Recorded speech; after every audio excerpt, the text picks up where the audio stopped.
One thing that is, again, critically important in working a soil is to do it at the right moisture. It's a little simple field test you can engage in to let you know this soil is too dry, this soil is too wet, this soil is about right to work. Working a soil either too dry or too wet destroys structure. Wet soil is also heavy, so it's a lot more work and lifting.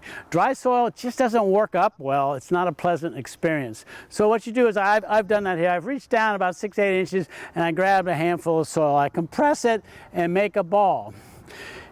This will vary a little bit depending on your soil texture. Sandy soils don't ball as well as clay soils. Clay soils ball up quite a bit. So I make pressure. Can I create a ball?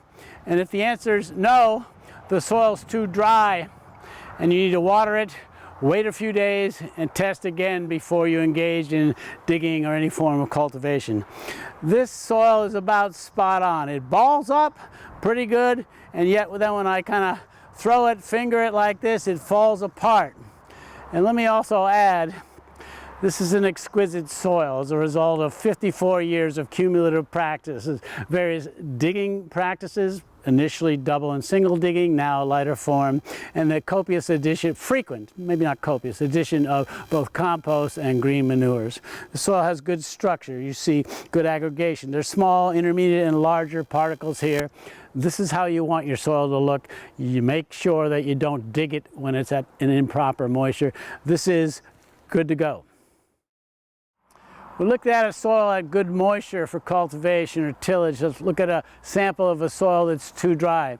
I've got a clay-based loam here, much improved, mind you, and it should ball up quite readily, especially at the right moisture. I'm going to grab a handful of surface soil here, and I'm going to ball it up.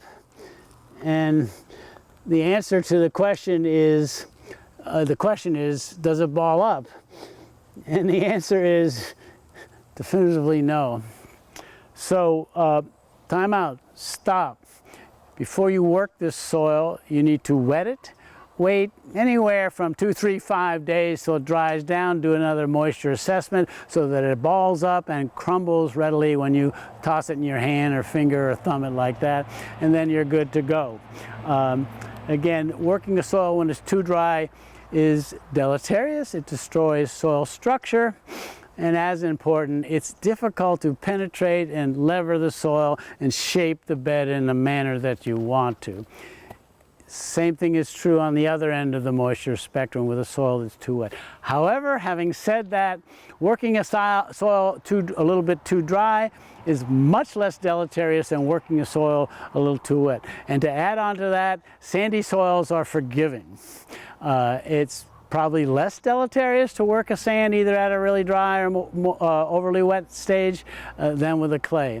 With a really heavy clay, working it a few times too wet will absolutely destroy the structure. You will create a type of structure that is called in the soils textbook massive structure, i.e. cloddy soil.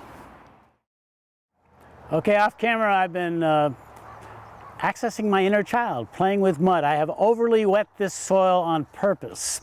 It makes me cringe to do this, but I have done it for instructive purposes. So I grabbed a handful of soil and I balled it up.